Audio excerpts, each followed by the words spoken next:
Welcome back, everyone. J-Bone here for Smash This Podcast and total nonstop Impact talk for Impact fans. Don't mind the insane cat in the background. To my left, your right, Uncle Mark is into his house, and down here in the corner, in the center, is Alicia Bikaki. How you folks doing tonight? Super. Thanks for asking. Fantastic. It was the battle of the treehouse tonight.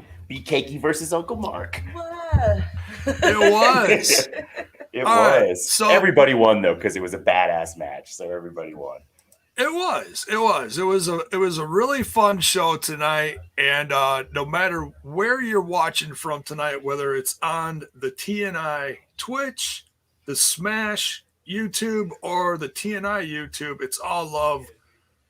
We appreciate all of it. Just smash that like button, smash that sub button, no matter where you're watching from. If you're in the Twitch for the first time, by all means, hit that follow, sub. You can share bits. You can do all that lovely stuff. So we are here to go over Under Siege that we just saw on the lovely and working well tonight, I might add, Impact Plus app.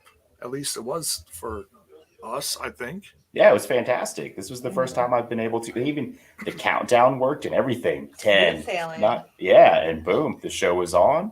Everything was running fine. I loaded up my shopping cart on Shop Impact while I was waiting. I did not pull the trigger yet because, I want to see who the winners were because I ain't buying shirts for losers. And so, yeah. No, man, I'll buy who I like. And she won anyways. No loser shirts. Jeez, Mark. So critical. So overall, before we break this sucker down and talk about what's already been announced for Against All Odds, surprised but not surprised, honestly. Overall, general thoughts on the show. What do you think, Alicia? I really enjoyed it. I thought this was a really good show. Yeah, 100% agree. The Impact Plus specials have consistently been good. Final Resolution is the only one I wouldn't say was like fantastic.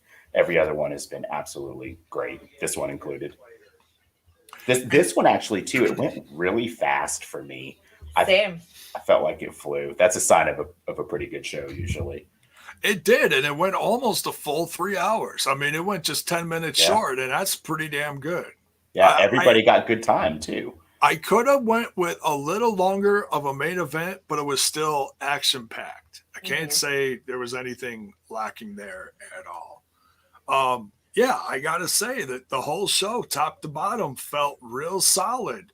Tons of knockouts, action, the X Division, tag, everybody brought it tonight. Absolutely. We had some surprises and surprising title change in there that I was not expecting. It made me happy as all hell, but man, I wasn't expecting that. We'll get to that one. And then, the X Division you mentioned, ELP and Josh lived up to the billing. I'm going to go ahead and put that out there now. That was like, what a match. Holy crap. I know I'm getting way ahead of it. It was a really exciting night. Bunch of great matches. Yeah. Agreed.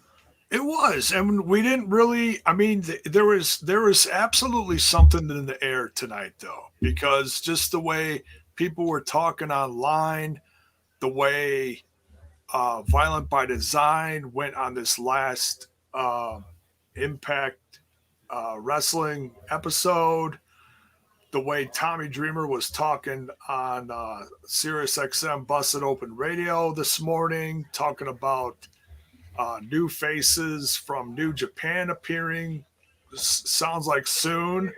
And the fact that he said that right before this show was like, I don't know, it really made you wonder.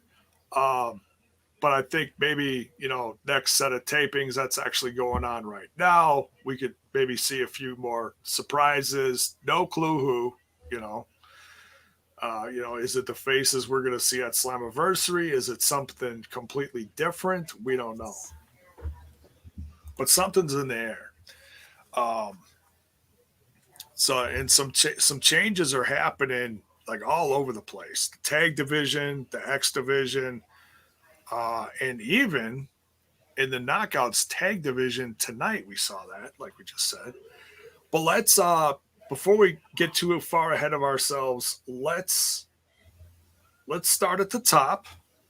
Let's start out with Brian Myers versus Taurus with Black Taurus. I just call him Taurus.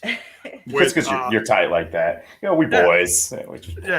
Yeah. He and I go way back. You know, I used to hang with him before he got his horns. You know, he was a weeble. It was just a little weeble. It's smoky up in here. Yeah. Right? You guys smoke it up for me. I'll just pretend to be in the same aura. And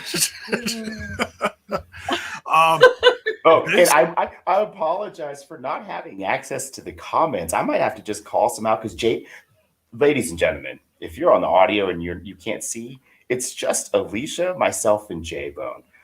Alicia and I have been in the treehouse for hours. So that means J-Bone's running comments. J-Bone's running the show. J-Bone is anchoring. J-Bone is doing the play-by-play. Being responsible. Like, if there was ever a night where you were going to get that hype train going, it is for J-Bone tonight. Yes. Make sure you get over to that Buy Me a Coffee / Smash This Podcast. Or Smash This Pod, right, Jay? Smashes, yeah. Buy Me a Coffee / Smash This Pod. Pro wrestling tees. Dude, J-Bone MVP and fucking VP. All right, go ahead. Yeah, I tried. I just want to say thank you to Truck, who is also there on the watch along tonight. Oh yeah, Truck, for a majority of it. That was always a pleasure having him there. It was nice to see Truck. I don't run into Truck often because I don't make the watch alongs very frequently. I was there for the first couple of matches, which I have 0 notes on, which is why I don't make the watch alongs that often. Bell's voice says, sipping tequilas, J-Bone, with Taurus? No. Oh. No, I stay away from tequilas since the 90s. That's Same. Smart drinkers know tequila is oh boy. That's a rough night. It's a rough morning. Back in my day, when you down 3 pitchers of beer and somewhere in the midst of that 3 pitchers of beer, you have a shot of tequila, wake up the next morning and that's all you taste is that 1 shot of tequila. Tequila's a fucking boss. Nope. The rough lover. It is. Yeah. You're in for a long night, J-Bone. If Kyle shows up, we're fucked. Hey, weekend, you never know. You never know. It'd be wild. Kyle's living the wildlife on the weekends and working the 9 to 5 during the day. No, he's working nights. Well, the 5 to 9. No. Yeah. That's why we never see him. 3 to midnight. Yeah, there we go. Yeah. Well, hopefully with the change in the school year in a handful of weeks or whatever it is, we'll see Kyle come back. Summertime. Summertime scum. There we go. Could always deal with some more summertime scum. Miss him. Last time I talked to him was on my birthday. The day of the pay-per-view, April 25th. All right, so Brian Myers versus Taurus with Kitty. I locked all mine out tonight. There's a dog over there. Taurus with Decay. The curse of Brian Myers. Apparently I can't spell tonight either. My God, Brian Myers. All right. So no curse for Brian tonight. What'd you guys think of this one? Mark, you go first. Oh, J-Bone, I was in the watch log and fucking with stuff. And this was like, remember, I was loading a bowl. You saw me. I was smoking while the match was going on. This match, I remember nothing except that Myers hits the roster cut at the end. Yes. Yeah, and that's pretty much all I remember about this match. So I must apologize for my lack of details in the first 2 matches. Alicia, I hope you caught more of this than I did. I did not. I hate to be that schmuck, but I had a puking dog incident at the worst time. So no, I'm sorry. My God. I could see J-Bone. He's like, oh shit, this is gonna be a really long night. Everything else. I promise. Somebody messaged Trent. The kids are all right. It sucks being the responsible adult. It really does sometimes. That's what you get for being the senior of the group. Right? Old enough to be our older brother, J-Bone. You're so kind. Thank you. The 5 stars. The bald, fat elder statesman. Yes. And don't forget to smash that like button. Yeah, smash that like button, smash that sub button, ring that bell for notifications, all the stuff. Yes. All the stuff and things. And if you're into Twitch, cheer the bits. Thank you for the bits, by the way. You cheered the bits. L Punk. Tracy. Oh my God. I got to refresh my page already. Everything's going to hell. All right. So, no curse for Brian Myers. He came out on top here. I got to say, I was a little shocked. I mean, the odds were really against him here. He had the full Decay squad on him for this one, you know? And he didn't have any backup. That's right, Zach. They are smashed. That's right. Are you talking about something else? Never mind. My crew never smashed. No, we're good. We're good. He didn't bring any backup. I was a little surprised. Yeah. You know, who's gonna back up Myers? He had to pay Hernandez just to be his friend. You know, Hernandez. Swoggle's not around anymore. Cardona thinks he's always in a bad mood. Oh, Swoggle just got TKO'd on a pay-per-view, I heard. Poor little bastard. Sorry, Swoggle. Rip. No, I love me some Swoggle. He's from my state, so we gotta show him a little love. Oh man, I can't love every wrestler from my state. There's too many wrestlers from Texas. I was gonna say there's not too many from Wisconsin. There's like a handful. There, so. Texas is a buttload. Texas is quite the few. But yeah, Brian Myers just clawed through the weeds and took out a win here and beat Taurus with the 1-2-3. This is why they should have used the tower card.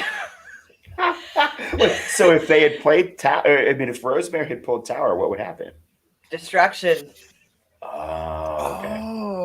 Okay. Yeah, but she I mean, isn't that a thing where you just pick whatever card and that's what card happens, or no, that's it's not at all. They all have their own individual meanings. Can you sift? Can you I would say with the death card, and... like what I said last time, is that it means like a rebirth, like a revitalization, kind of like something has come to an end, and therefore it's going to something else is forming from it, like a phoenix from the ashes. All right. Rayline says Myers' cheap shot on Steve payback is coming. Interesting. Inevitable. Well, and that's just, I think that's just him trying to take care of the odds and everything. But, like I said, he fought through it. Armand says Silas Young is the Wisconsin GOAT, only second to Mr. Anderson. All right. Or the Crusher carrying the old keg on the shoulder there. All right. So we continue. We spent enough time on that. Now, something on the completely different. Susan and Kimberly versus Tenille Dashwood and Taylor Wilde.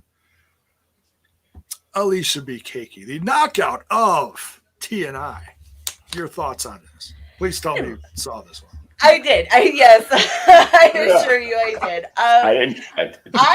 I really liked this match. I feel like each week Taylor manages to come back a little stronger. And I'm really, really curious as to how this whole thing with Tenille is going to pan out, especially because Taylor's on the straight and narrow and Tenille isn't.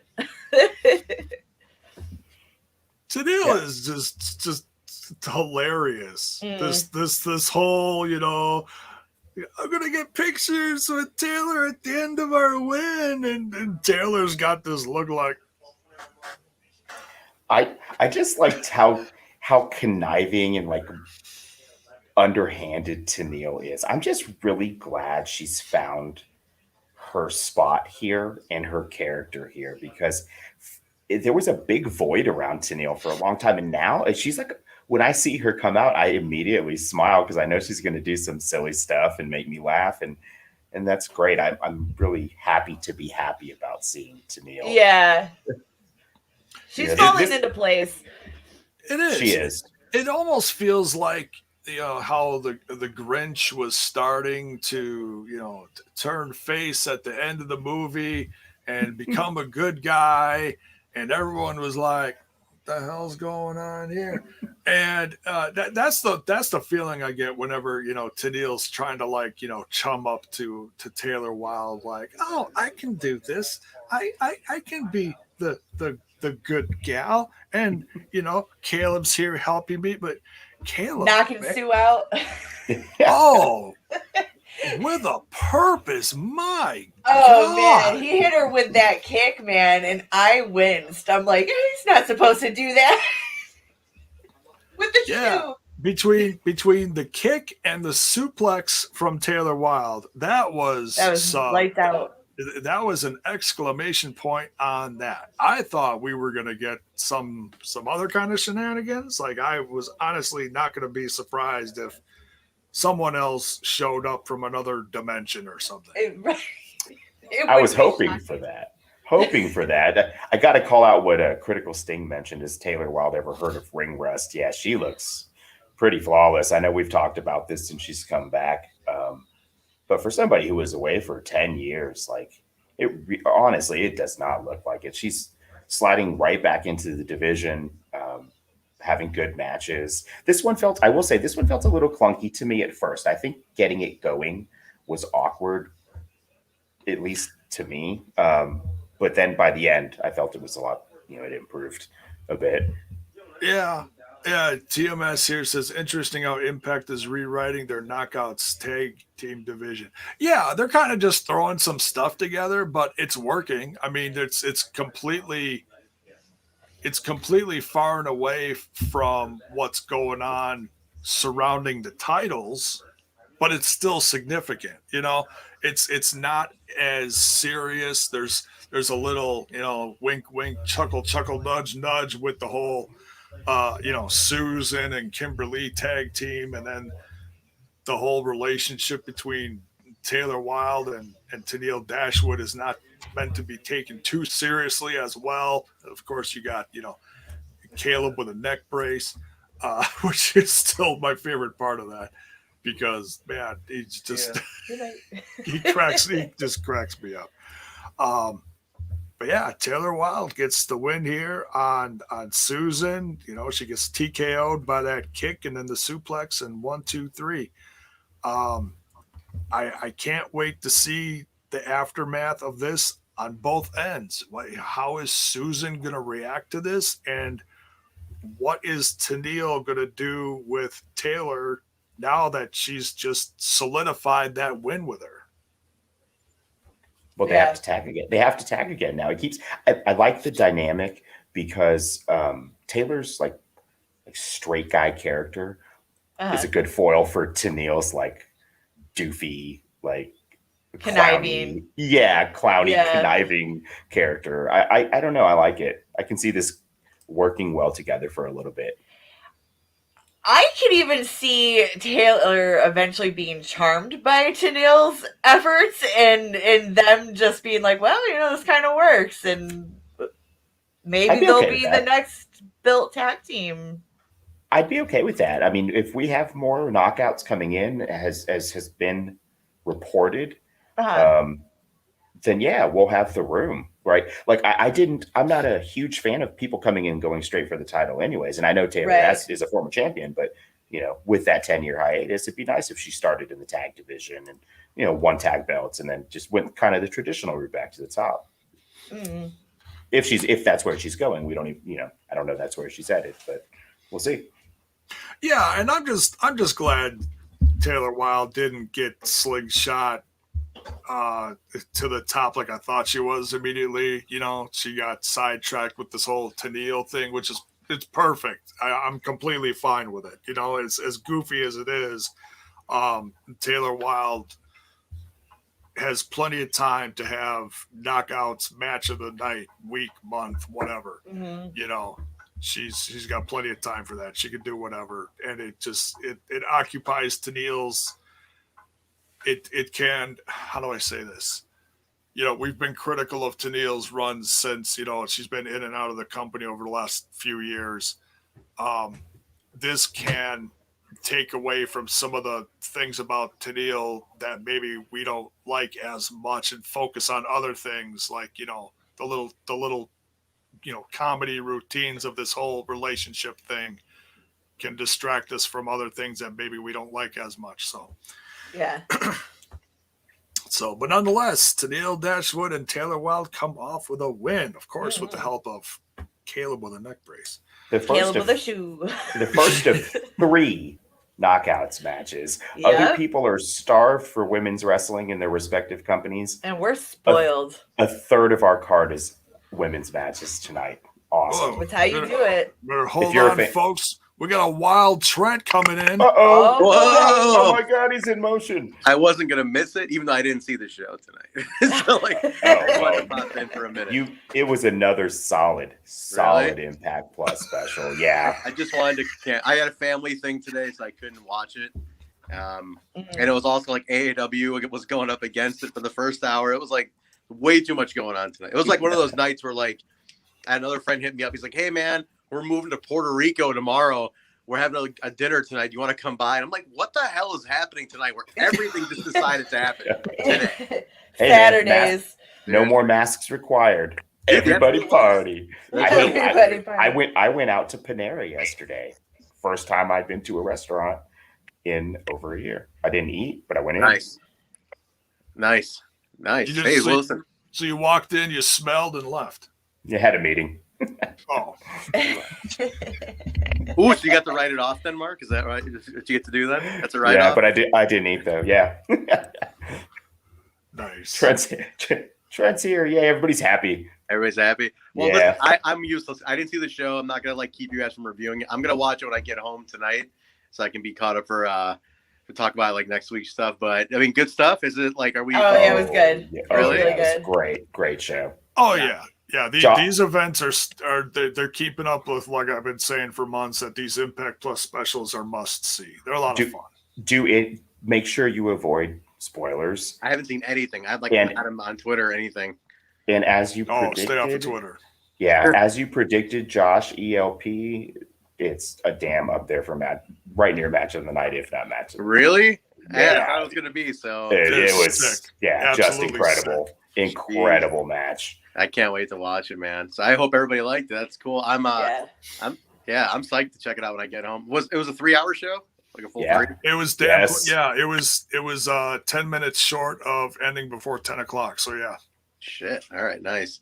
It went fast though. It felt really. Fast. Yeah. We were talking about that earlier. It was such a good show that it felt like it flew by. It was surprising it went as long as it did. It went quick. Yeah. Really? Well, cool. Yeah. I'll let you guys do it then. Definitely hop to it. Don't want to keep you because I have zero insight. I saw no spoiler. I saw nothing. I swear. I was at a family thing, so I successfully stayed away from my phone. So that's fine. Well, continue to do that. And I felt a little bad because I've been wanting to keep up with the AAW shows. Yeah. What's funny is AAW showed up in the chat. Oh, well, Skull was running the thing. Brian's running the AAW chat. Oh, that's funny because Skull was in the chat at the same time. So, he's moonlighting on himself. No, that's cool. No, we definitely gotta not run against Impact. We did it before. I think the first hour, or we ran the same afternoon as Hard to Kill. Not Hard to Kill.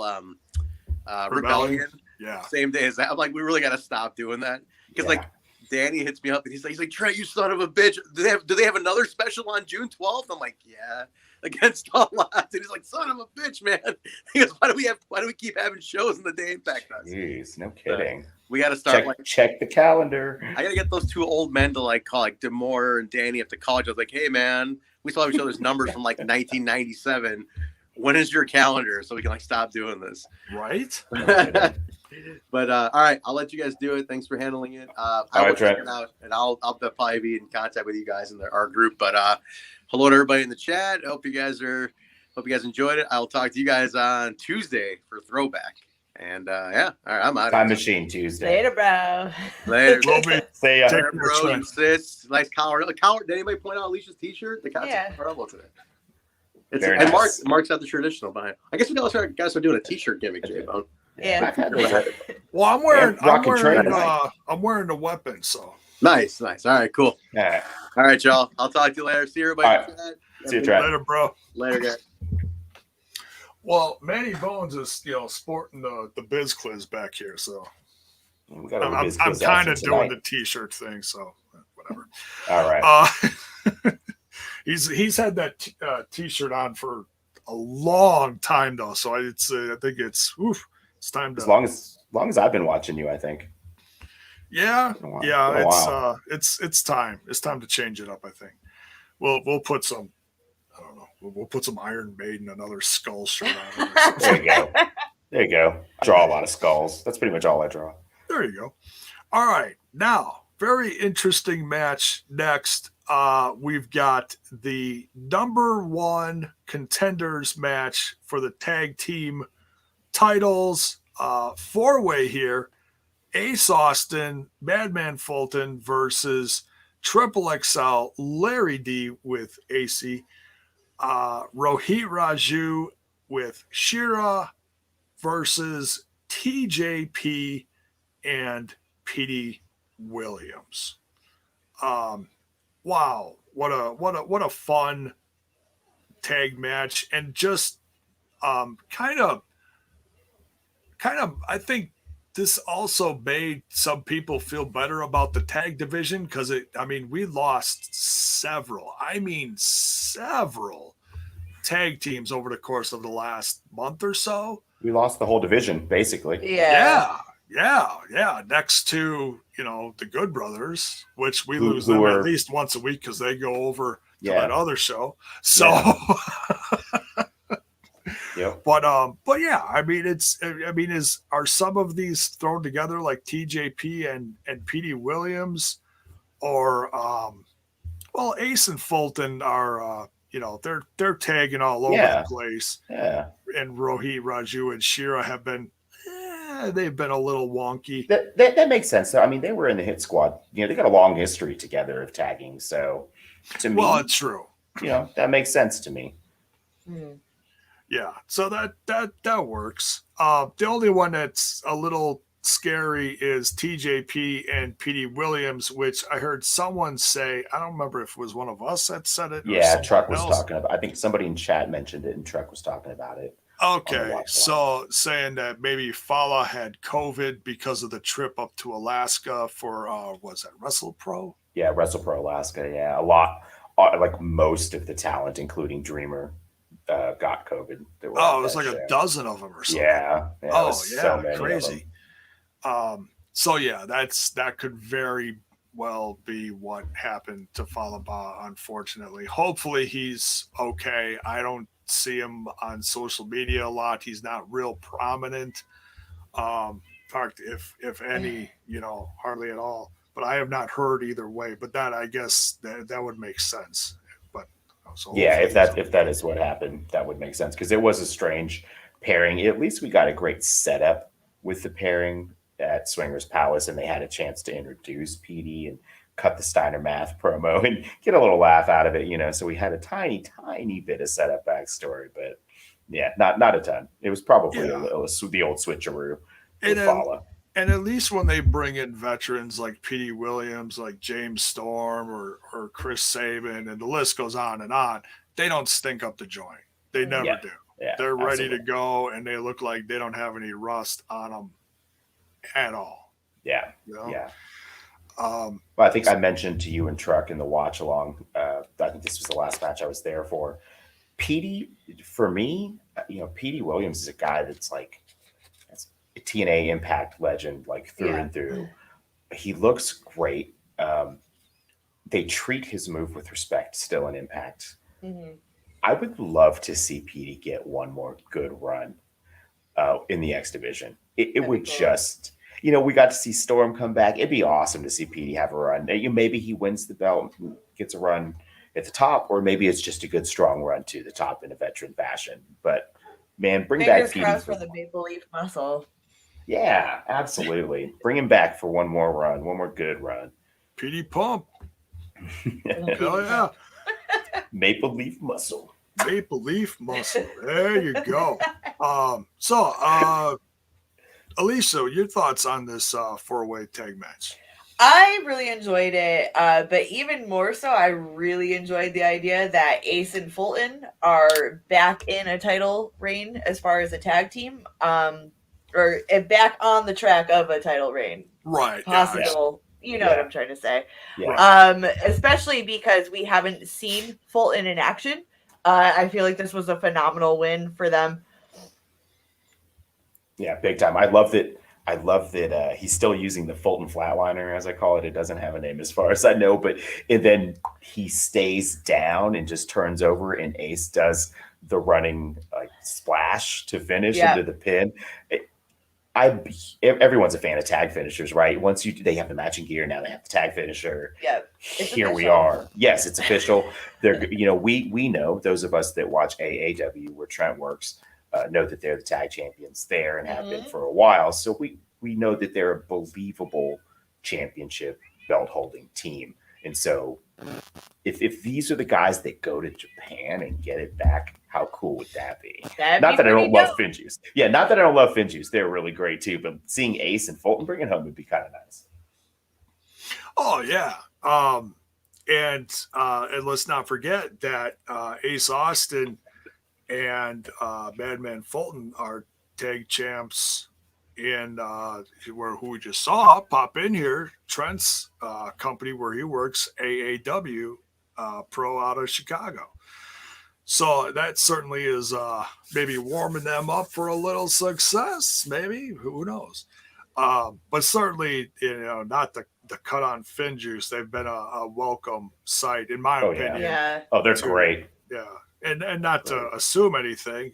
We never know, maybe Finjuice hangs on to him for a long time. Who knows? As long as they're stateside, I don't care. Yeah. They're certainly not stinking up the division at all. They're not. Oh God, who would be a bad? Let's see. A bad. Oh, like the Nasty Natural. Boys coming in. That'd be bad. Yeah, no, they're great. I like Finjuice a lot. Particularly David Finley is an incredible in-ring talent from what I've seen. Yeah. And as long as they're here, I like the idea of them bringing the belts to Japan and wrestling over there. That's great. That makes your belt more prestigious. Yeah, thank you. Yes, it adds worth. A lot of people are like, "Oh, they're stealing the belts. They're taking them away. They're not even here anymore." I think it's a good thing when your belt tours. They're taking them around the world. That's why Ric Flair did it.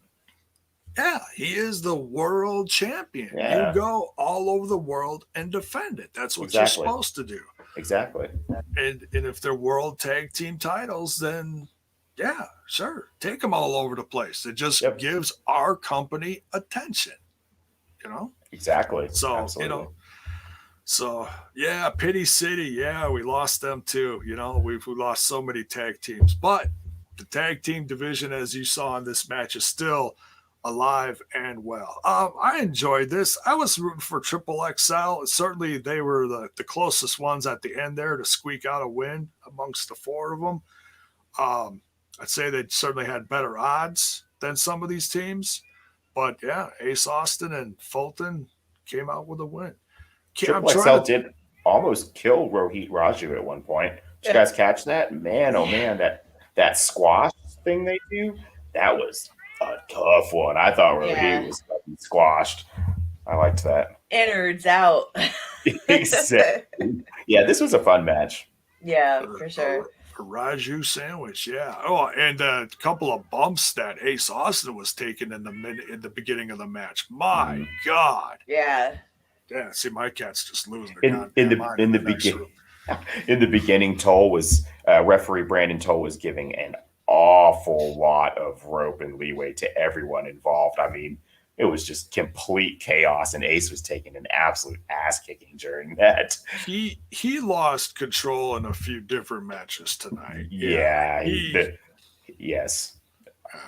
We'll get to the other ones later. There was some suspect refereeing. It's a 4-way, so I don't think there really could have been a DQ. Same with like the 6-way, So yeah, and that's got to be tough to call. Like, I get it. So, all right. So, Ace and Fulton are the new number one tag title, number one contenders, excuse me. And they will face this next Thursday, this coming week here, they will face David Finlay and Juice Robinson, Finn Juice, for the Impact tag title. So, hey, we may get them back this week. Who knows? We'll have to wait and see. Next, we got, this one was a lot of fun. We got Morrissey versus the Mack. Willie Mack versus W. Morrissey. Your thoughts on this match? Alicia, you want to start? What do I have to say about this? That there can be only one. There can be only one. There Willie. can be only one, and we're assuming that W. Morrison is Willie Morrison, and so he is now Battle Willie of the Willies. Morrissey. That's right. He's Willie Morrissey, and so I thought this was a really good match. Again, one of the few since Morrissey's been in the company, and he's shown good tides. Yeah, he looks like a fucking absolute monster. Like, he ripped it up. Dude, I felt bad for Willie coming into this match, for Willie Mack, not Willie Morrissey. But bad for Willie Mack coming into this match because I knew he was going to take a rough beating. But wow, they gave this match a lot of time, which I really liked because this match went exactly as I predicted it 2 days ago, and I'm glad that they gave it a lot of time to do that. Right? They let Willie Mack put his heart out there like he always does. His facial expressions and his sells were just some of those bumps were awesome. And he took some bad clotheslines and like serious heavy shots. Turned him inside out. Yeah, absolutely. And then at the end, he hits the Nightmare Pendulum. I don't know what Morrissey's calling the finisher, but it's, if you're familiar with MLW, it's Alex Hammerstead's Nightmare Pendulum finisher. And I think they called it something at the end of the match. But Stryker said something. I didn't write it down. Okay. I think it does have a name of some sort. Maybe, I don't know, anybody in the chat, let us know if you caught the name of it. But he doesn't stop there. Willie Mack is on his knees, and commentary is selling how Mack's not protecting himself, and he's put up such a fight and he's getting obliterated. And Morrissey does like a running off the ropes kick to the back of Willie Mack's head and just obliterates him, pins him, gets the win. After the match, goes outside, comes back in the ring. Was he have a chair? Right, to get a chair. What it is? East River Crossing. There you East go. River Crossing. Yeah. Thanks, guys. And that's when the music hits, and my prediction comes true. Rich Swann returns, super happy. I'll tell you why, because I get that Rich Swann can't have his rematch right now because of everything that's going on. But he should not go back to the bottom of the card, which I usually am a fan of after people lose their rematch.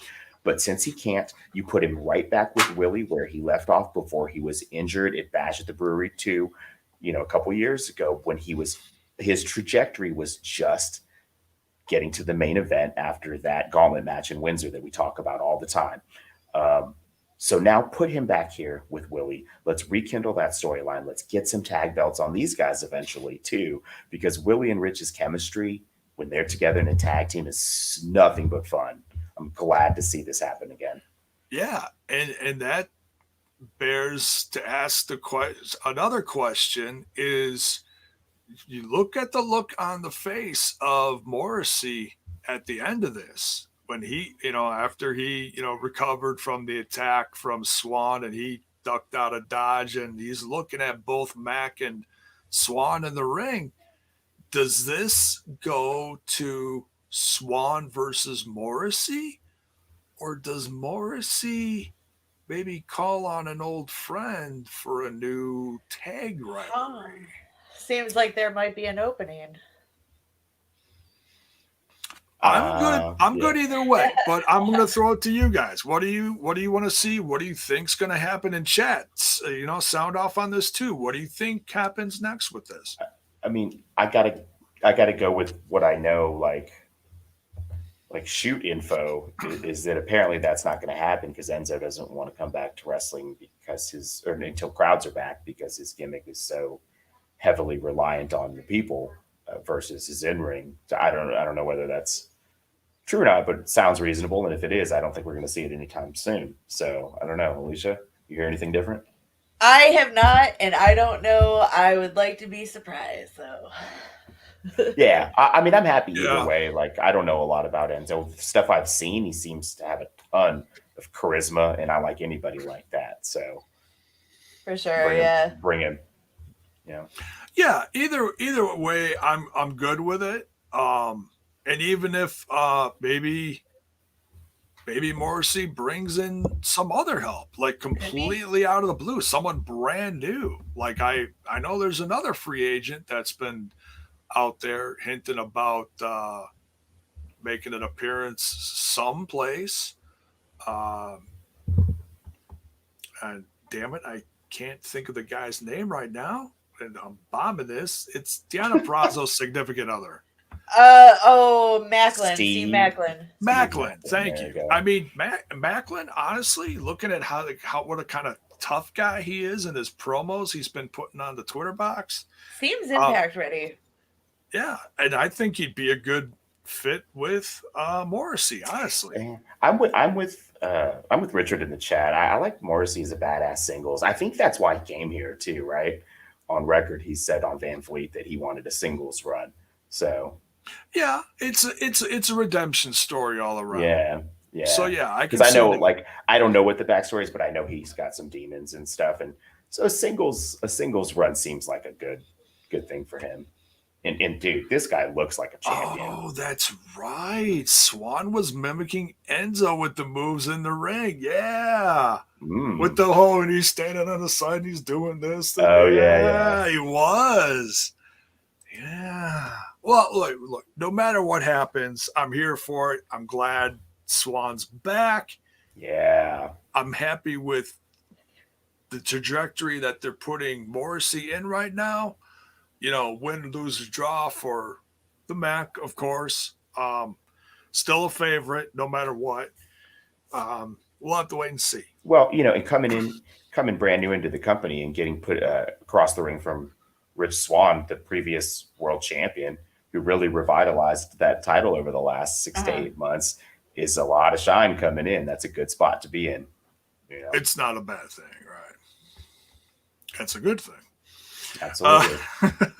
So, all right. So next we got the Fire and the Flava trying like hell to get those Knockouts tag titles back from the newly crowned 3 weeks ago? Whatever it was. 18 days. 18. Not even 3 weeks. My gosh. Jordynne Grace and Rachael Ellering, your Knockouts tag team champions. I'm going to go to Alicia first on this one.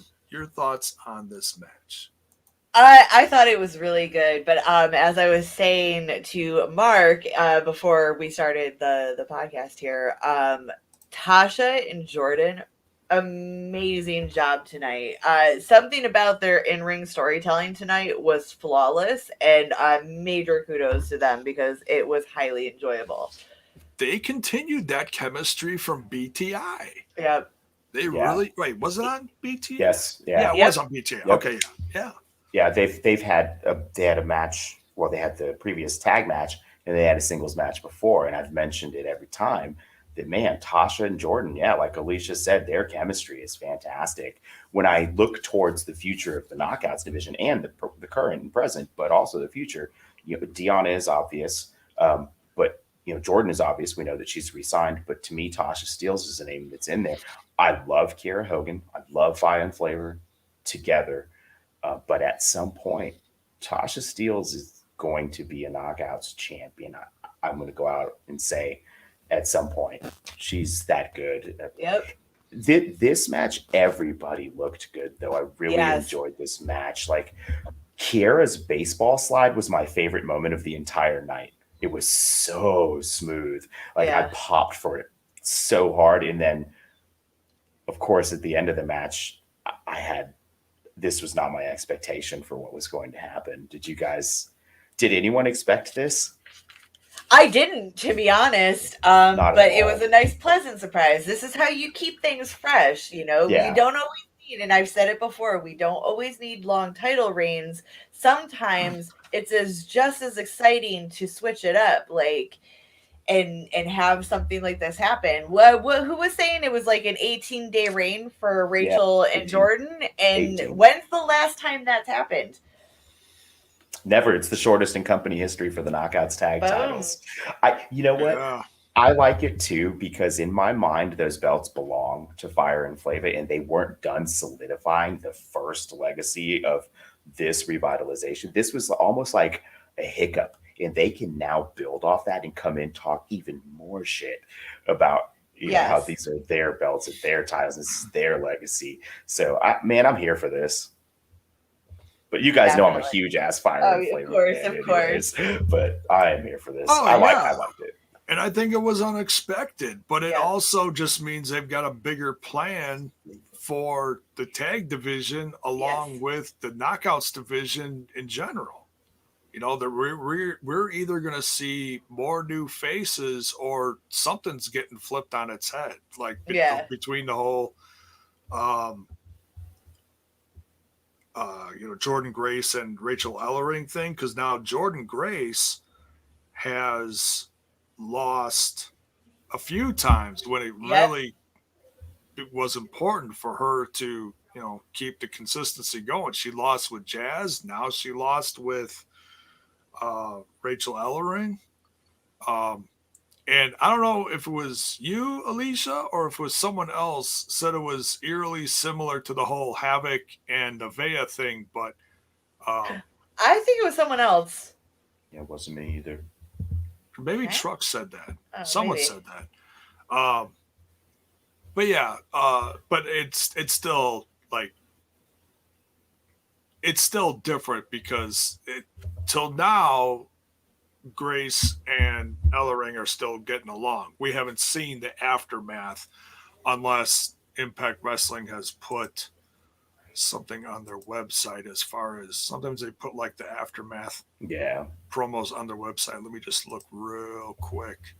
Well, and I'm sure we'll get, obviously we'll get a lot of resolution on Thursday, which I don't know about you guys. I know Thursday is the original night, but man, I prefer Tuesdays. It works in my personal life schedule better, but also after pay-per-views, I get that fix quicker. I can wait longer after the go home than I can after the pay-per-view or the special. I need Impact now.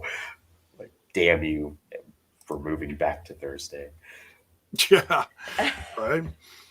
So, we've got and new Knockouts tag titles. Fire and Flavor got them back. Two-time Knockouts champions. And it's there's something. Yes, tag champions. And there's something about Tasha Steelz lately. Her charisma is really. It's not a knock on Kiera Hogan by any means. Not at all. Please don't take it that way. But she is really rising above everything. Her station for sure.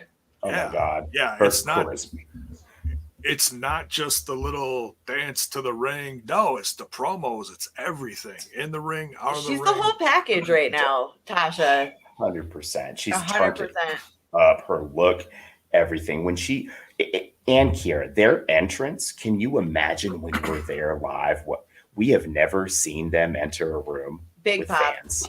Oh my God. It's going to be insane. They are so good, both of them. And yeah, Tasha. So much personality and charisma. And even in their most minor actions, there's just so much they're giving forth. I love these two. Yeah. You know what I can't wait for? I can't wait for several thousand people in the room to do their best and or worst ochre. I can't even do it, just three of us. I say and worst because for me personally speaking, because when I sound it, I sound like a duck having a seizure. You know, it's not pretty. It's just not pretty. Did I do it? Yes. I'm afraid to see my face when I do it because I feel like it's like really bad. A lot of squinty eyes.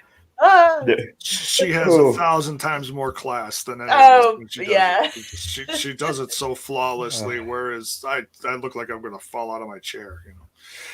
Man, so, but yeah. No critical sting. Tasha was not booked like this in NWA. She was lower card in NWA, and honestly, she wasn't as good in the ring either. She's come a long way in the last year. We've watched Tasha Steelz grow into. So what happens when you pair people who have great charisma together? They bring out the best in each other, and Kiera and Tasha just go to show. I feel like they've been the dream team ever since they got paired, and what a power move, dude! Well, I mean, God, for those of us that remember Kiera before Tasha, Kiera had been, being not misused, but had just been kind of lost for. Fell by the wayside a little bit, yeah, especially after Allie left and she kind of fell out of the Undead storyline, the Undead Realm storyline. Yeah, I remember that. Yep. And then she was just kind of off TV, and this has been an absolute career renewal for Kiera Hogan. She's strong and confident, looks like a fucking badass out there. Yeah. So, that's what I got to say about that. Are they occurring still in the chat? I see Alicia smiling. I'm like, yeah. I'm getting compared to Daffy Duck. That's just horrible. I sneezed and it sounded like Daffy Duck. That too. Good old duck having a seizure. All right, so next we've got an incredible segment of Swingers Palace. Obviously going to translate into something this coming week on Thursday. So XXXL gets kicked out of Swingers Palace. I can't remember all the dialogue that went back and forth, but basically Hernandez was there to be the muscle for Swinger. I feel a tag match coming on, but basically it was all just kind of making fun of them because they were the losers of the tag match, the 4-way. So do you think we're going to get like Swinger and Hernandez versus XXXL or Hernandez? Definitely. Hernandez. I think that's what's going to happen. It could happen. I'd like to see it happen. I think it's definitely going that way. I popped hard when Larry D said that Simon Diamond carried Johnny Swinger to the TNA tag titles. I fucking popped so hard at that. Cracking up. And then what does Swinger say there? He talks about bringing in the natural disasters. I think that's what he referred to XXXL as. He goes, hey, get out of here, natural disaster. Thank you, Rayline. Yeah, the guy at the desk, I don't know who the hell that was. Someone said his name was Lenny or something. Yeah, Lenny. He was trying to come up with something else for just to stay in the game, and he said he had a $58 credit for a 98 Sunbird. I popped for that one. I was way off. I wrote 88 Firebird. It's the different bird. So, different bird. Firebird, different decade. Sunbird, T-Bird, whatever. I don't know. But Hernandez. Yeah, there you go. Exactly, Bonifer. I got assaulted by a spider, guys. Sorry. One just literally dropped right into my face. Oh my God, are you okay? That's why I was bugging out. I'm traumatized. A lot of spiders where I moved to, you guys. Deep breath. Here, anxiety ridden. That was me the other night. Was I on with you guys the other night with that spider? Yeah, you said something about that. Dude, I stepped on a gigantic spider and millions of babies went everywhere. While I was talking to you guys after. Yeah, I think you had to leave after we went off the air. Alicia. Oh my God, it was disgusting. Yeah, that's the stuff nightmares are made of, Mark. There's big ones here. Like, are you talking about those house spiders? These are like I don't know what they are. Some are wolf spiders.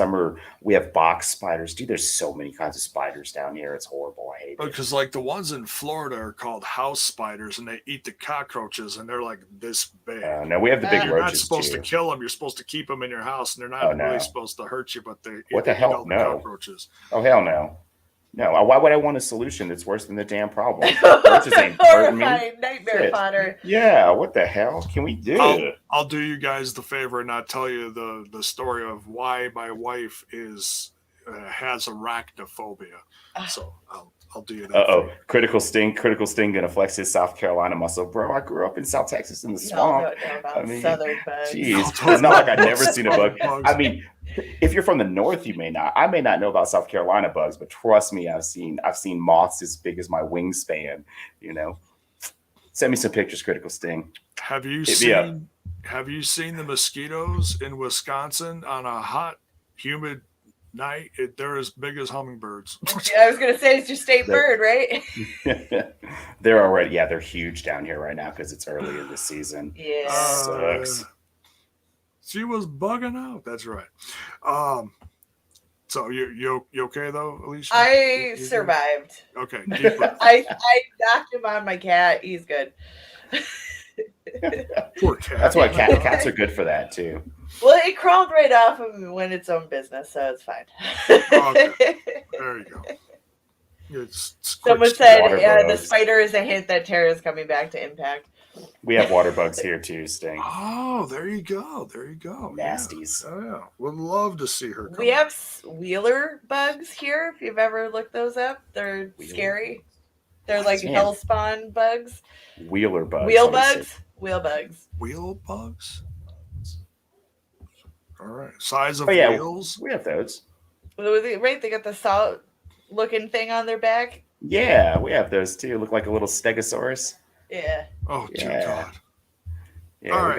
Anyway. All right. We continue. We continue. Sorry. That's okay. That's it. Well, no, I think. Yeah. Enough of the spiders. Yeah. So we got the X Division title on the line in this next one. Josh Alexander defending versus New Japan Pro Wrestling's Bullet Club, El Phantasmo. Yeah. This for me personally, match of the night. Oh yeah. Oh, okay. Same. I was just gonna say thank God for Josh Alexander. He absolutely taken out of this one a little bit. Through. Really? I was. I loved this match. Dude, Josh is fucking phenomenal. Good. Dude, and he's tough. Oh my God. I mean, I already I know ELP from the New Japan matches I've seen, but it's only a handful that I've seen. I knew he was good. This match was stellar. I knew it was going to be amazing. The rope stuff is a little much for me, but whatever. I can suspend my disbelief. This is wrestling. His theatrics, his charisma, his presence. Yeah. Like it or not, the goofy. Like it or not, it brings either you hate it or you love it, but man, it makes you feel something. And I like that in a wrestler. No, you don't feel nothing. I didn't feel much. Really? I feel like he's a huge. I feel like he's just got a huge presence. I don't know, Chad. Am I wrong? I think I'm just an asshole, you guys. Because I always feel this is what happens: is you guys are like, "Oh, this guy's awesome," and then I see it, and I'm like, oh, "All right, man." That's because you and Trent are very Impact loyal. This dude is not an Impact dude. Hey, I'll say this: Josh Alexander was the better man in this match. Josh, for sure. Dude, but it does take two to tango. The counter wrestling, Like all the mat work at the beginning. I'll give it that. Yep. Man, like then they switched to strong style in the middle. Like you can tell that both of these guys have a lot of versatility. They worked the ropes. They gave each other's shit. I mean, I don't know. I can't wait to watch this one again. I'm really surprised you didn't like this match, Alicia. I didn't hate it. I did enjoy watching it, but again, it's like I think it's again my lack of experience where El Phantasmo comes from. I don't know anything about him. Right. So you don't care. I guess introductory wise, it didn't sell me. I guess. It's the whole build. Right. And I feel like I see so many dudes with the same personality that it's just kind of like does nothing for me. Okay, cocky, fair enough. They're just cocky. Okay, you're cool. You're cocky, and so is everybody else. Here's what I love. So that's the reputation, right, and the on-screen persona. But I love that he took a clean pin here. Talented dude. Yeah, like that's how you do the deal, right? When there's a intercompany, interpromotional talent exchange or whatever we're witnessing here with New Japan Pro Wrestling, this is how you do it, right? Nobody had to be protected. It was a good match for both. Everybody comes out looking good. He took a clean pin. Josh is elevated. ELP is elevated. It gives ELP a reason to come back or to continue to wrestle guys in our company and say, man, the talent here is really great. I mean, this dude has legit credentials, and Josh beat him one-on-one, straight up. Nothing funny. Like, to me, that this was just a big match, like star-making match for Josh because of ELPs. Like, we don't know a lot about him because we're primarily Impact people, but he's a big man. Right. So for Josh to beat him, I'll take your word for it. Well, and I'm going off of what I hear too, because I don't know that much about. You're not as familiar. Yeah. Okay. I'll just have to do my homework. Sorry, guys. Well, and it's okay because I haven't seen, like, I've heard of him, but I have no clue like what he's done, and I had to go like Wikipedia him and see his like. He's quite the accomplished guy in New Japan Pro Wrestling. He's no slouch. He's won a few. What is the tournament? G1. He won it twice. Thank you. He won it twice. Oh, okay, wow. He's like the only person. Or no, it was the Super J Cup, not the G1. Oh, okay. But he's the only person to win the Super J Cup twice. He won 2 years in a row, last year and 2019. Oh, that says a lot then. See, if I watched that, I would probably have a different perspective on this, but that's cool. And you know what? The only matches I've seen him in are those big pay-per-view matches. So I've never seen his regular work. Okay. So, but I did enjoy it. It was good stuff. J-Bone? Hope he sticks around. Maybe he'll grow on me. I feel like he's not going to, though, now, right? Probably, yeah. So, who knows? Yeah, this absolutely, like me, I'm just the opposite. This and everything he's done in the X division has completely sold me on him. Like, I'm just blown away by this guy. I'm a fan to the point that I almost want to like buy his merch. That's how much. Okay. And I'm like, it makes me want to follow. Like, if he does more stuff and goes back to Strong, it's one more reason for me to, is he on Strong? What's he doing? Check that out. Did he go back to Japan? It's because I like the Bullet Club. I've liked the Bullet Club for a long time. I've kind of fallen out of the whole thing since the inception of AEW, and Bullet Club lost, a good chunk of their members and the Elite and all that stuff. But this is a great way to like, hey, what's Bullet Club doing now? I want to check this out. This is certainly a reason for me to do that. This guy is phenomenal. I really hope they stick him. He sticks around in the X division. I mean, the X division is so good. You throw this guy in there too, and it's like, man, can it get any better?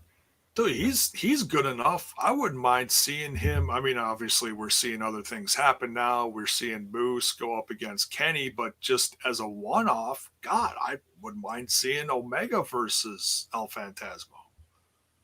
Yeah, give him 15 minutes just for shits and giggles. But non-title match. But let's not lose focus. I don't want that. What I want is Sami Callihan versus Kenny Omega. That's the match I want to see. So, but we got to get there first, right? We got to get a vehicle to get there first. I thought that's the direction we were solidly heading coming out of tonight until the main event.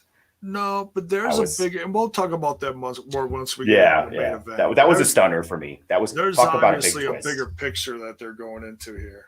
Yeah. So, oh, look at that. Smash this podcast, subscribe to TNI 12 months in a row. Oh, sorry. Nice. But yeah, Good just job, for Smash. example, you can subscribe and use your free Amazon, because if Amazon gives you one free sub on Twitch, you can use that. Hey, use it on TNI or use it on STP or whatever. So if you're on Twitch, there you go. So, but yeah, tremendous win for Josh Alexander here. Match of the night for me. Same. And I can't wait to see what else is going to happen here. Because I think the knockouts, or excuse me, the X division is still on fire here. I also hope El Phantasmo sticks around for a while. He's too good for a one and done as far as X division title shots. Got to see more. But I want to see him wrestle Ace. Oh, 1v1? Yeah. Yeah, sure. Yeah. Him, Rohit, any of those guys. Hell yeah. Bring it on. Absolutely. X Division stacked to the gills right now. It's not a bad thing. Knockouts title match. Havoc versus Deonna Purrazzo defending the Impact Knockouts Championship. We'll go to Alicia first on this one. Your thoughts on this title match? This was a great match. Granted, I'm a little disappointed with the ending, but not quite because Deonna's great. Right. I think Havoc really brought it to Deonna in this instance, and kind of showcased a little bit that there are tougher people than Deonna that could give her a bit of a struggle with those wins, and it was refreshing to see. Yeah, it was a good, different, we got a true power match out of Havoc here. And she worked like a really, really big strike. Because again, Deonna, she usually plays the stronger, more aggressor of the participants in her matches. Yep. She wasn't able to do that with Havoc here. Havoc sold all of the offense from Deonna so well. Like the pained looks on her face, her pauses, because Deonna basically spent this entire match refusing to let go of the arm. It's like Deonna says, right? You know what she's going to do. You know her game plan. She's going to attack your arm, but you can't stop it. And that's exactly what we saw here. Havoc is a veteran. Havoc has more experience. Havoc is bigger opponent. Havoc was fantastic. She withstood a huge onslaught, maybe one of the tougher onslaughts we've seen somebody take from Deonna other than Jordynne in the Iron Man match. But we also saw Havoc bust out a Boston Crab, which I thought was really cool. People always try and submit Deonna. I think it's almost kind of like a thing, right, in the match somewhere. You have to try and submit Deonna too, because you have to play her game, because that's how she is designing the match as the virtuosa. But at the end of the day, I would have been fine with Havoc winning because I love both of them too. They're both wonderful performers. But nobody can get away from Deonna's Fujiwara armbar. I love that Havoc tapped to the single armbar. It leaves an opening for another match where she doesn't. Yeah. And Deonna has to put her in a different sort of finisher, whatever that may be, whether it's the Venus de Milo or something else. Great match. Great match. Absolutely. Yeah, I was a little bummed for Havoc just because, and I've said this before, but, she's had a few shots at Taya during Taya's very long, year-long knockouts reign. And at the time, I think it was somewhere in the middle when Havoc and her went against each other. We didn't know how long at the time Taya was going to be champ. But so I was hoping that maybe Havoc would, get that tonight. But still not complaining. I've really come to love Deonna Purrazzo as a performer. She has absolutely knocked it out of the park in this division. a two-time Knockouts champion, defending successfully here. And there's plenty of contenders in this division. You know, we don't know who's going to face Deonna Purrazzo next. There's new faces coming in sooner than we think, from what I'm hearing. So, yeah, I can't wait to see what's next for this division. One final closing thought on that. If you just scroll down the comments, you know, the comments, long may she reign. As an Impact fan, I think everybody is on the same page. Like, in a Deonna Purrazzo match, there are no losers. Whenever we talk about our matches of the year and we compare notes and everyone throws theirs out, the common denominator is inevitably Deonna Purrazzo. Again, here, no, you know, not that Havoc is an amazing performer too, but Deonna just can't have a bad match. Doesn't matter who it's with. I knew going into this that we were going to get a damn near match of the night contender, and we did.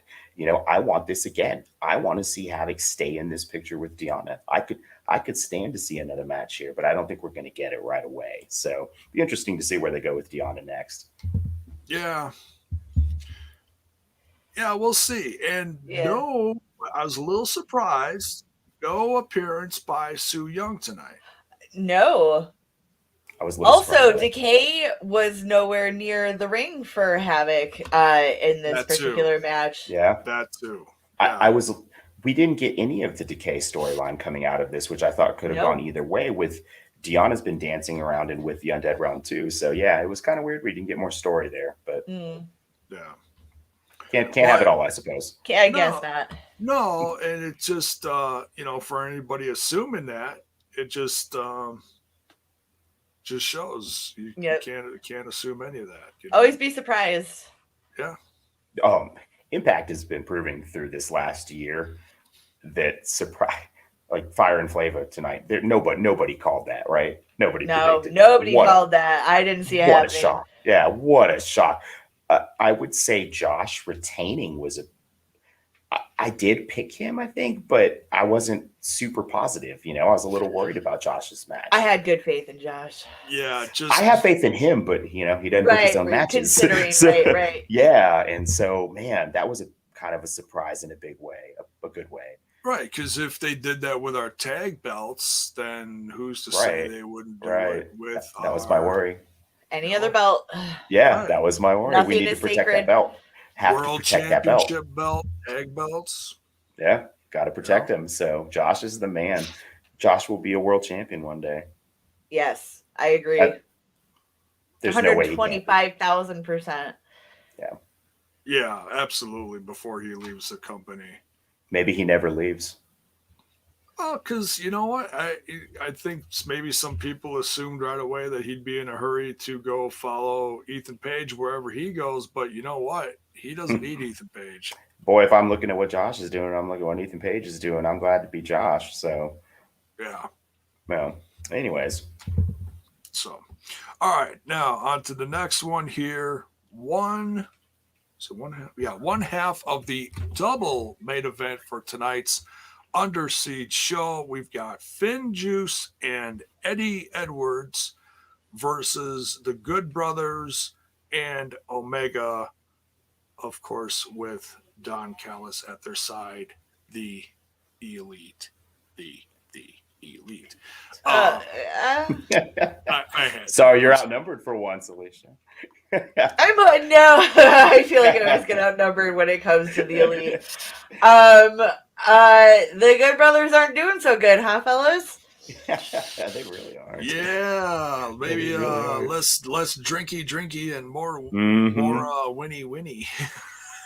And I will say this, like, Toll lets the Good Brothers get away with an awful lot of shit, man. I know they're big names, but come on. Like, these dudes are getting away with everything in the ring, and I like the Good Brothers, but man. You know who wouldn't let that slide? Audrey. Oh, yeah. Aubrey Edwards. Aubrey, sorry. Aubrey Edwards is awesome. Oh, I know what you meant. Yeah. She's right down the middle, and she's fuck with awesome. That. Hell yeah. And you know who else would not let that slide? Official TNI referee Daniel Spencer would not let that shit slide either. No. He had a rough night tonight, too. He did, but Toll's night was pretty rough. Pretty rough. Toll was. Oof. Yeah. Toll had a lot on his plate. Not knocking him. He had a lot on his plate. Also, I will say for this match, I didn't see the final pin. Who got pinned? Who do you think? Who would you guess got pinned in this match? Anderson. Yes. You've been watching Impact. Yes, you've been watching Impact. So if you want to know how it went down, he did get pinned by Boston Knee Party clean. Boom. Well, because it's Eddie Edwards. So, yeah. You don't listen. You may not get up from the One Wing Angel, but I doubt you're really gonna be moving quick after a Boston Knee Party. I like that we got Eddie Kenny twice in commentary, teased it up. Because that's the match everybody wants, right? Like after Moose or Sammy. Like I wouldn't mind to see it. It would be phenomenal. I may not like Kenny, but I'm not going to discredit his. Oh, dude can wrestle. Yeah. Yeah. Oh, yeah. His ass off. Clearly. Yeah. We got a little bit of it tonight in the tag match. You know, Kenny and Eddie Edwards did. Poquito taste. It was enough of a tease. I'm hot for it. Like, give it to me now. Like, I'm ready for Sammy Kenny. I'm ready. Give like, me what I want. Yes. I'll tell you what. I'm gonna recant something I've been saying steadily, that I want this belt off Kenny by Slammiversary. Actually, I would be fine with him keeping it to BFG so I could get more of these matchups I want to see, because there's not enough time to do it if they take the belt off him at Slam, because he's probably not going to stick around if he doesn't have the belt, right? Like, I don't know what's going to happen, and I want Sammy, I want Eddie, I want Moose, I want Josh, I want all Ace, like I want Deanna versus Kenny, like all these matches. So I don't know, if they keep it on him, I'll be okay with it. Right. I mean, dude, Don Callis can keep Kenny Omega around the company with or without the title, as long as he wants, in my opinion.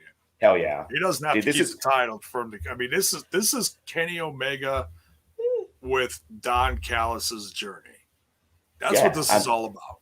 Dude, as an Impact fan, to have Kenny Omega as the champion is fucking awesome. Like, I mean, if you were already a Kenny Omega fan, like, this is so cool. There's so many possibilities here. I just hope we get to see them. So I'm chomping at the bit, and I know that most of it is probably not going to happen, because that just seems to be the way this relationship is working out. So we'll see. Right. I like to look at this not so much as the AEW Impact Wrestling relationship. It's more Don Callis just bringing someone who's close to him in the wrestling industry that he knows he's got pull with in another company. And he's also an EVP of another company, so he's got pull in his company. He's a ghost recording? He's what? Wait, what? EVP? You said EVP. I'm just making a bad ghost hunting joke. Oh, jeez. Because, like, when they do the recording thing, it's called EVP, Electronic Voice Phenomenon. Oh, God. Well, Iceman's been talking about paranormal shit, really? So... It's true. Well, we are getting the Undead run back. Alicia, talk all the paranormal shit you want. Nobody's mad at you. Chat, are we mad? Nah, nobody's mad. It's fucking Saturday night at 11:45. Smoke your shit, drink your shit. You just lost me for a second. That's all. No, not knocking it. No. So, but yeah, Finn Juice and Eddie Edwards, specifically Eddie Edwards, gets a big win here, pinning Carl Anderson of the Good Brothers, giving that whole crew, the Elite, another loss. So, and then we see the Good Brothers one more time tonight. We'll get into that in a little bit.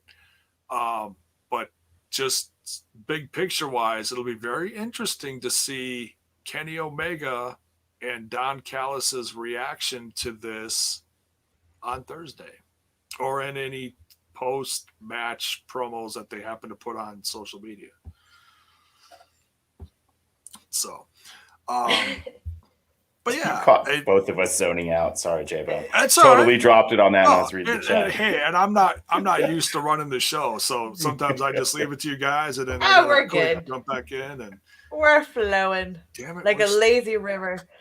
Where's Trent? Oh, all right. I like simply Steve's comment. Hey, what's up, Steve? By the way, it doesn't feel like the championship is hostage as we see it every week. Oh, exactly. Yeah. If you're going to incorporate Kenny into the show and keep the belt there, fine. Like that, it does not feel like we're missing it at all. Right. So, agreed. Again, if he's been gone for a month and he wasn't on this show, yeah, then you could have a right to complain. A legitimate gripe, exactly. Like when Finn Juice took the belts back to Japan with them for that time period, I noticed that absence. Yes, I did too. You know what I mean? I did too, but so that's why I'm glad that they're not doing it that way. Yeah.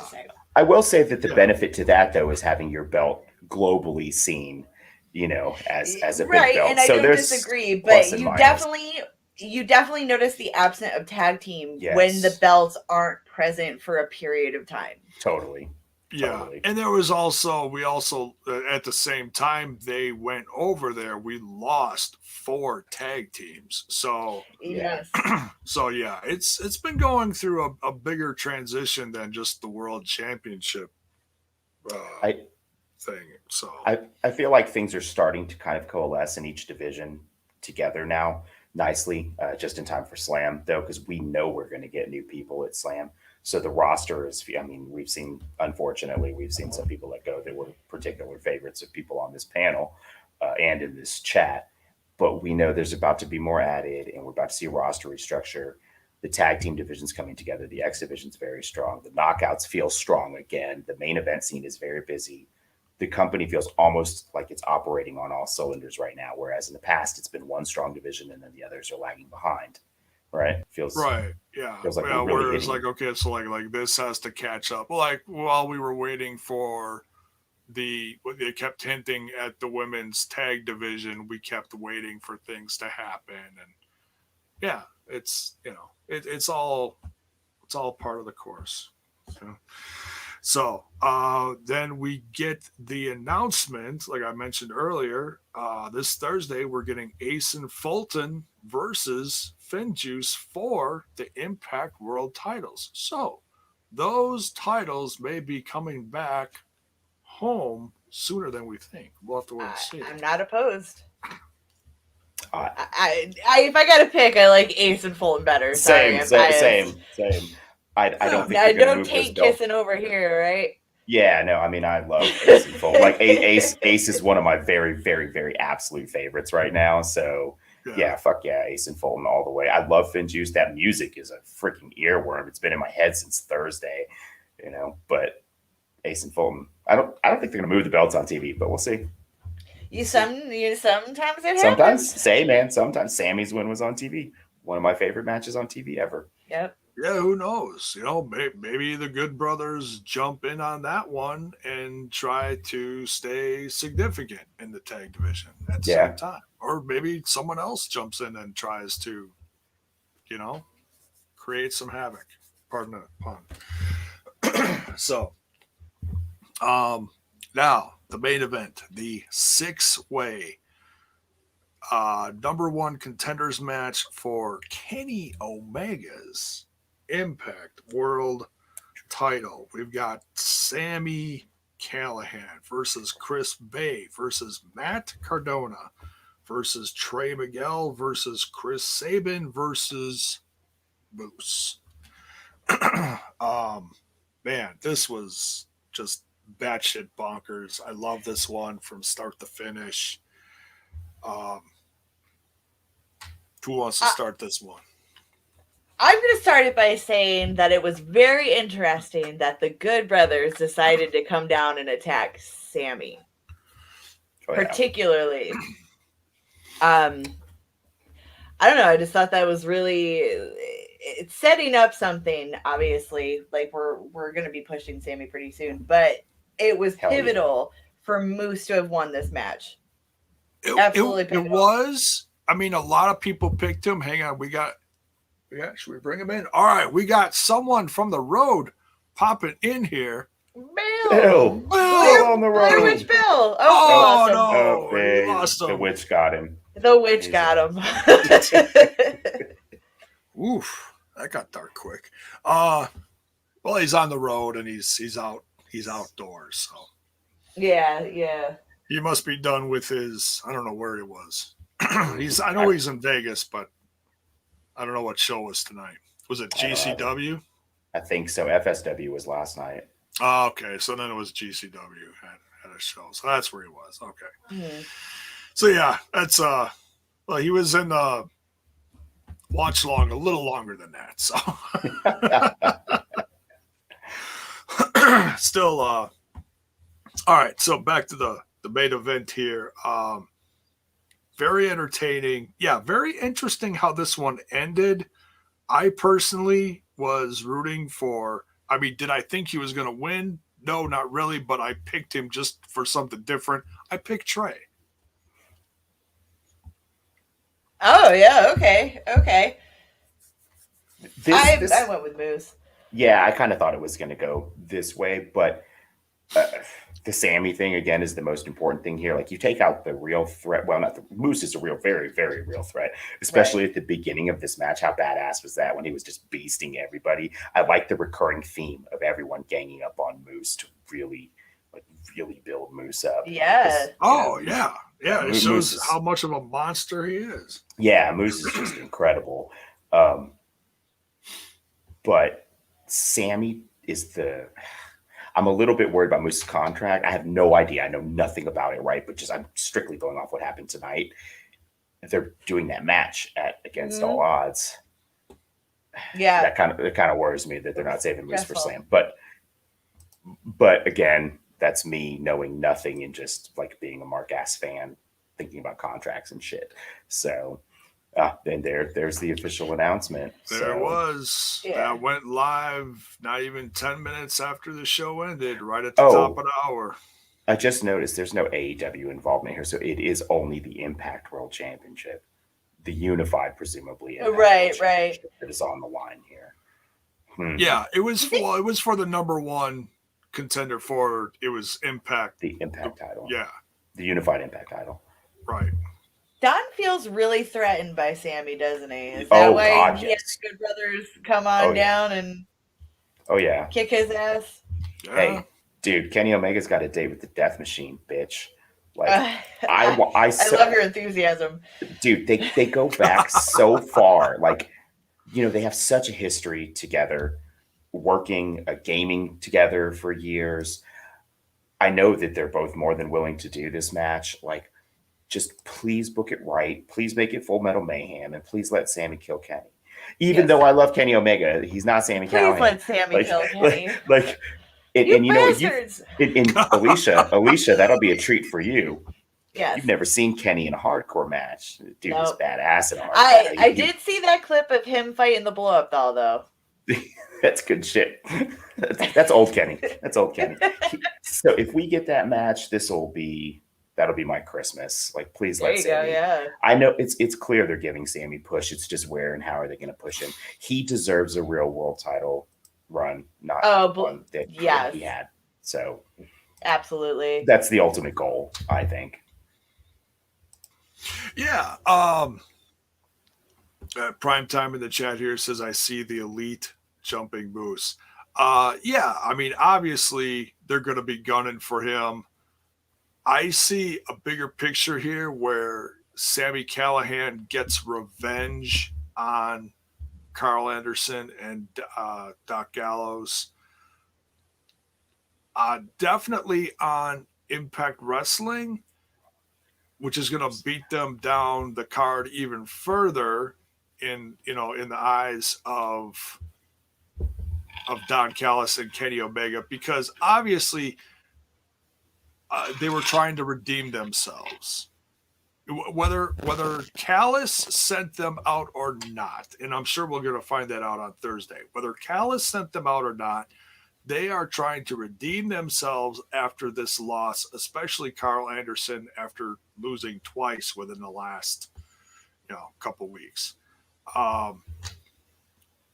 So yeah, there's that too. So yeah, but Callis absolutely does fear Sammy Callahan. That's evident here. Otherwise, we wouldn't have seen what we saw tonight. Yep. The question now, Moose aside, the win was great for him. I'm happy he won. I'm not upset about it in the least. You know, I'm a little surprised. I mean, I can see just to go over it real quick. I can see this going over the course of a few months between Moose and Kenny, maybe a loss at Against All Odds, and then a win, a pay-per-view later, strictly 1v1, no shenanigans, you know, getting in the way. The question here is, how is Sami Callihan going to retaliate on the Elite? What is he going to do to Callis? What is he going to do to the Good Brothers? Is he going to jump ship, maybe show up on AEW? I'm not putting a lot of weight on that just because we haven't seen that at all yet. That seems unlikely. But if anyone is going to for the first time, I can see now he's got a reason to. Yeah. Now he's got the gimmick. What's that? He's got the gimmick too. The ICU angle and his, you know, mastery over technology and stuff as a hacker makes the perfect segue into sneaking into another company's show as a one-man army and doing damage, you know? Oh, yeah. And we saw that in the show tonight. He's the only one that cut a promo, to my knowledge, before the six-way. And it was way earlier in the show. And I'm going to have to watch that promo back and see if he gave anything away there. But good point. Yeah, Sammy is clearly being geared for this big moment alongside a few others, but will we get it? I think is always going to be the question with Sammy, because for those of us that have been fans since he came into the company, or some of us longer, like Alicia, you keep waiting. He finally did get the title, but it was like, man, that run, we all know that run was just a transitional run, and it was like, damn, we're still waiting for the Sami Callihan for the moment. real run. Yeah, the moment. I hope that they can manage to get it out of this somehow. It's just so much to do. Moose and Sammy and Eddie, and like, man, it's a good problem to have. Good problem to have. Agreed. Right. And there's still the other ones left in this match that are going to want a piece of that too. Chris Sabin, who took the pin. Trey Miguel, who I was rooting for. Matt Cardona, always ready. Do not leave this guy out. This is just because he lost here doesn't mean he's not going to, you know, keep going for this. And of course, Chris Bay. Chris Bay is healthy. He's back. There's a lot of fans pulling for him. I've seen it online. He's awesome. He's got a fan base out there, and he looks great. This is not a guy that wants to be pigeonholed just in one division like the X division. Absolutely. He wants to go to the top. So yeah, there's no lack of people going for this championship in the future. Yeah, no, we've got a busy title scene for every title except for the Knockouts tag titles. Even the men's tag titles are now looking a little bit more full. We're in pretty good shape. And I think there's help on the horizon for the Knockouts tag titles. Agreed. Oh, yeah. Somewhere within the next 2 months, we're going to have at least a handful of ladies come into the division to give it a fresh feel, you know. And I don't think we're in a threatening position to lose any more anytime soon. No. But well, July maybe, but other than that, well, we'll see. We'll see. I'm not gonna. Well, that was Jordynne Grace's time that her contract was supposed to be up, right? She just resigned. Yeah, Moose is also up in July. So. Oh, okay. Well, you were talking Knockouts, but. Oh, sorry. Yeah. Getting I'm late. trying not to think about anything else. People are spreading rumors about right now, or whatever we're seeing on social media. Let's hope. Let's all cross our fingers and hope for Killer Kelly soon. We already know we want her. We know there's a good chance that it's, you know, possibility that she's coming back. Like, all the signs seems to be pointing that direction. There's even like dirt sheet reports. So, you know, cross your fingers for Killer Kelly.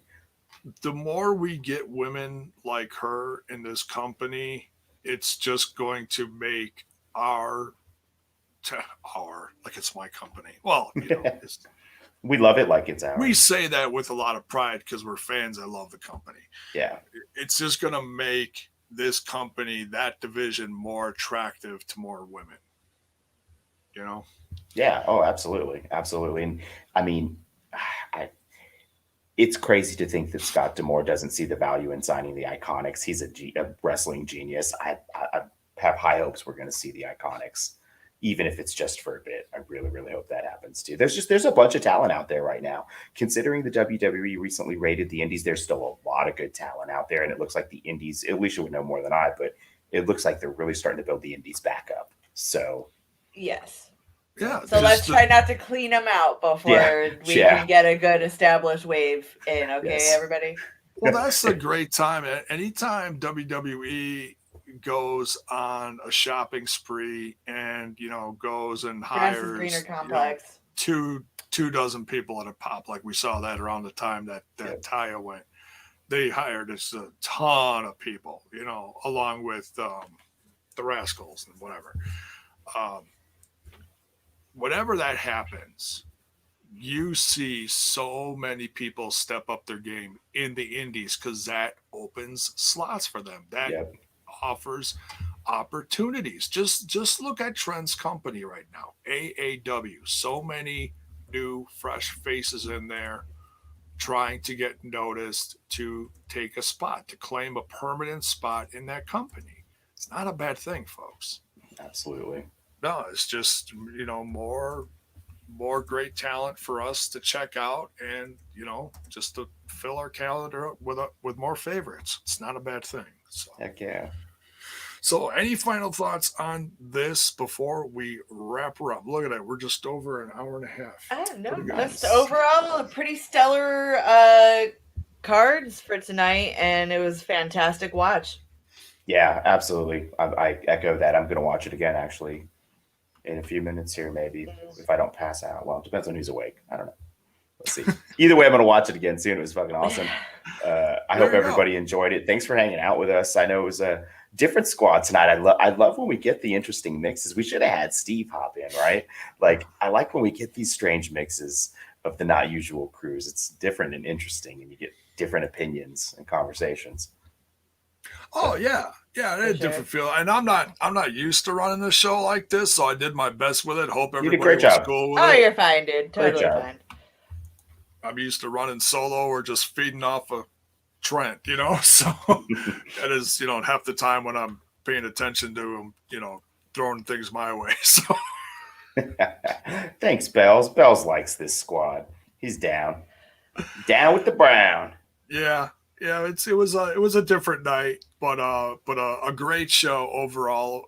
For us fans to feed off of and give our opinions on. Overall, it looked like the opinion on the show was pretty positive. Win or lose for our favorites who we picked. Thank you everyone again for joining, especially in the watch along. Truck and I held it down for a majority of that. Thank you, Mark, and thank you, Bill, for popping in, even though it was short and sweet. Trucker, always welcome. You're like part of the family. It was great doing that with you earlier. And nice to see you there, Truck. Thank you, Mark and Alicia, for joining me for the review. I was a little worried of who was all going to be. Surprise! Hey, thanks for captaining the ship, J-Bone. Oh, no problem. No problem. It's, I was able to, keep my voice through a majority of it, and we got through it. Long night, but a fun night. If the show's good, that helps everything. So. Absolutely. Fire and Flava back on top. Yeah. All right. That's all I'm here for. That's all Mark's here for. So, yeah. That's right. Hey, man, what a shock. I was fucking giddy like a little school child when Tasha got that pin. I was not expecting that. That was awesome. What a moment. That was something. That was really something. And like I said, I can't wait to see the fallout from this. They're already advertising it yesterday. The fallout from Under Siege. And we already got matches planned, and we are on our way to Against All Odds. We already know what the main event for that show is. Wow. It's gonna get crazy, folks. Absolutely. This spring going into summer is gonna be amping up quick. So yeah. Thanks everyone for joining us. Let's go around the horn, give out the socials, and then we'll get out of here. All right, it's going to be quick. Alicia, you want to start? Yeah, you can find me on the Instagram and the Twitter under the handle Alicia B. Cakey. Bam. You can find me at Mark World Order, MARKQ World Order, only on Twitter. You can also find me on Twitter at We Talk Impact, where I'm usually the one replying with gifs and emojis and shit like that. So, J-Bone, where can the people find you? You can find me hosting TNI from now on. No, I'm kidding. Wait, did Trent get his job with Hemi back, or Sammy Callahan still has that job? He got fired from his band and fired from TNI. No, I'm kidding. No, you can find me over on that other little podcast, depending on where you're watching from tonight. No matter where you watch from, thank you very much. I'm on Smash's podcast, running that solo. And then, of course, on here on TNI. You can find Smash's podcast on YouTube and Twitch and all the socials, the Facebox, the Twitter box, and that Instadeck. And for your bone on the go, the audio portion of Smash's podcast is on anchor.fm/Smash's podcast. TNI at We Talk Impact on all the socials. I'm not going to rattle off all the audios like Trent does so flawlessly. You can find it on SoundCloud, Spotify, Google, Apple, so many others. Go find it. Go check it out. If you're listening to the audio portion of this, thank you so much. The numbers have been insane, especially where it's trending around the world. Thank you so much. Much love, everyone. So we will see you guys this coming Tuesday for the what are we calling it now? Time Machine Tuesday? Time Machine Tuesday, episode 70 are we at? 70. My God. Are we at 70 or is it 69? 69, I think. 69. 69. Oh, sorry. But still, wow. Episode 69 of NWA TNA. Crazy, Yeah. J-Bone. So we're doing the throwbacks of the NWA TNA pay-per-views. I know it's a niche thing. Not everybody gets to it, but damn, we have a lot of fun doing it. We go back in time. We review these.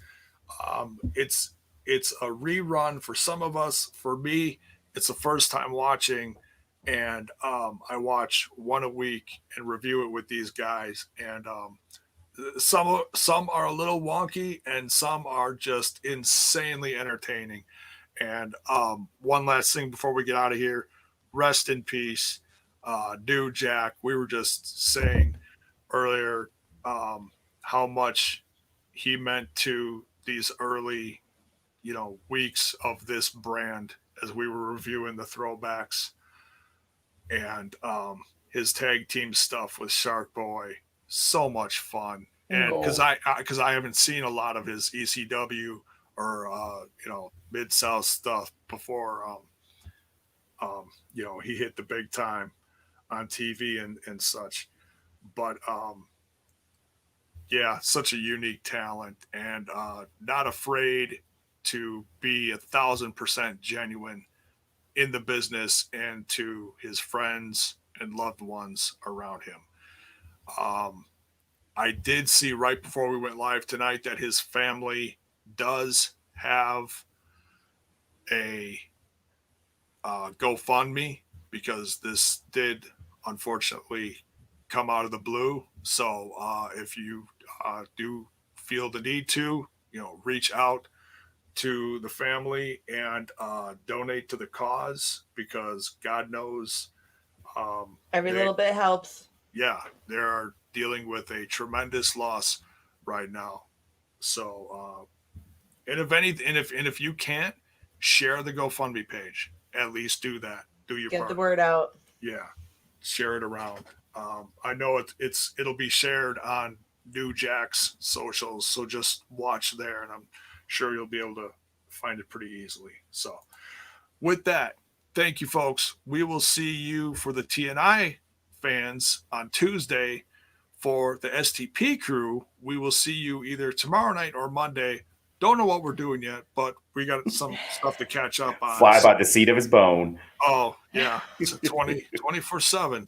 Seat of what? All right. Let's get out of here. Good night, folks. We'll see y'all real soon. Much love. We're out of here.